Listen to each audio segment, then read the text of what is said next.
know, I say many times to people I coach now, you know, it's not about the number of runs always.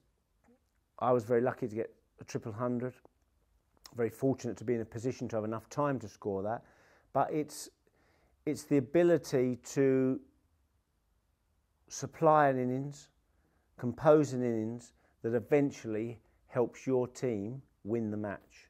That's the important thing. It's how many matches that your performance helps turn the game for your team. That's the important thing, not the number of runs.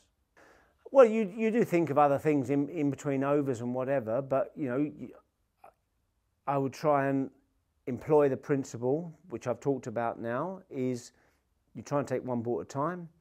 You don't look too far ahead.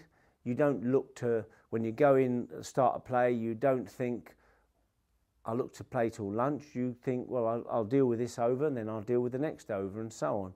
And keep it simple. You deal with the balls as they come along. Obviously, there are things that come along with new batsmen coming out to join you and different stages of the game. But you have to cope with that. You have to, I won't call them distractions. They're just part of the flow of a game. But you have to be able to switch on back into your mode of scoring runs and switch out of it when necessary.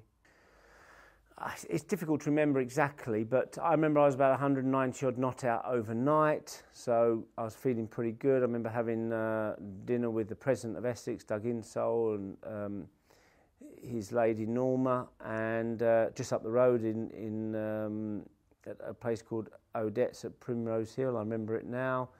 He's always been a lifelong mentor of mine and a great supporter of Essex and myself in particular. So I was relaxed and felt good the next day. And you go back in and you try and supply the same method.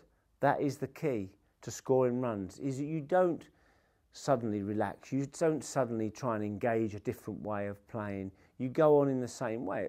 Obviously, the longer you stay in, the more expansive you can be. If you're seeing the ball that much better. But generally, you maintain that rhythm of concentration and technique all the way through.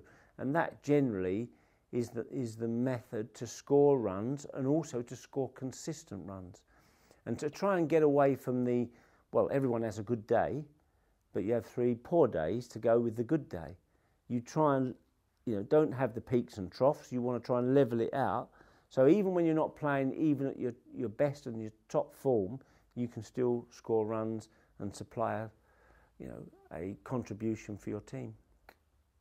When people ask me, my best innings was probably the 150 at Headingley against the West Indies, and I suppose that would go down as favourite as well as best, only because it's reasonably bowler-friendly conditions, low-scoring game, exciting game, as often low-scoring games are, but the quality of the bowling attack, the conditions were not as good for batting as they were at Lord's a year previously.